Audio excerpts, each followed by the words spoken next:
Marc LoPresti, the CEO and Chief Market Strategist at Market Rebellion. Marc, let us know what we saw on Wall Street today. The Dow, all of the major indices getting hammered. What was that all about? Yeah, I mean, really, Annika, the only thing more volatile than New York's mayoral race was the major indices today, as traders reacted pretty vehemently to Trump's tariff announcements yesterday.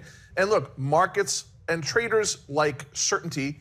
What we were hoping to get was certainty around Trump's policy. What we got, unfortunately, was a little more than we bargained for, as the rate of these tariffs exceeded what the street was expecting. So really, really bad sell-off, as you say, almost $2.5 trillion wiped out. The S&P having its worst day since the pandemic days in 2020.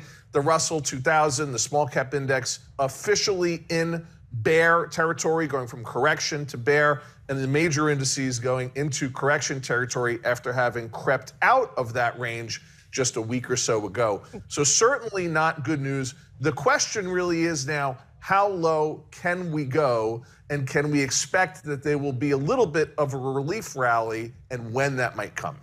Yeah, and look, this was not just a U.S.-based sell-off. We saw stocks drop all around the world in reaction to this. I mean, this is a massive move that does not obviously only impact the U.S. So even if we get that relief rally, when do you expect any certainty and any stability to re-enter the markets?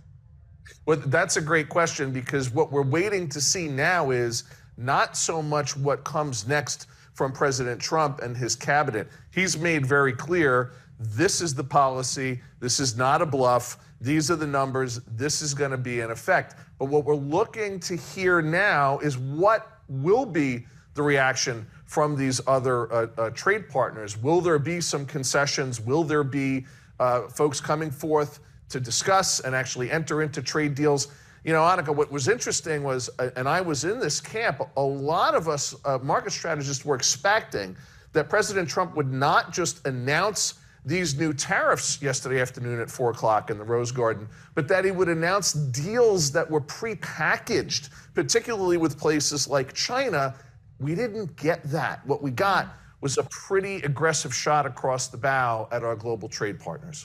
Yeah, and any economist pretty much that you're talking to these days says that there are no winners in a trade war like this, and ultimately the one who's going to feel the most pain is going to be the American consumer or global consumers. But let's talk U.S. for a minute. The Trump administration says that's not so. Ride this out. It will ultimately be better for the U.S. economy. Is there, do you think, a capitulation point where the administration starts coming into alignment with what we've been hearing for economists? I mean, how low can things go, and how bad can the economy get before something would change on that front? Well, you know, Annika, I mean, as we know, President Trump is sort of operating within his own echo chamber of his cabinet, with Howard Lutnick and Scott Bessent advising on these kinds of matters.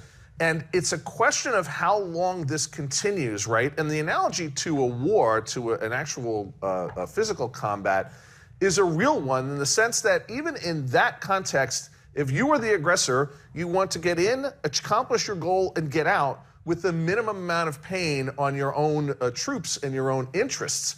The longer this continues, the longer that we remain in this trade war without concessions, without negotiated agreements from our trade partners, the more that we could see our economy here pushing from stagflation, which is the first concern, and then potentially into recession. I don't think that's going to happen. I think we have a lot of continued inherent fundamental strength in the U.S. economy, whether it's the labor market, consumer spending continues to be strong.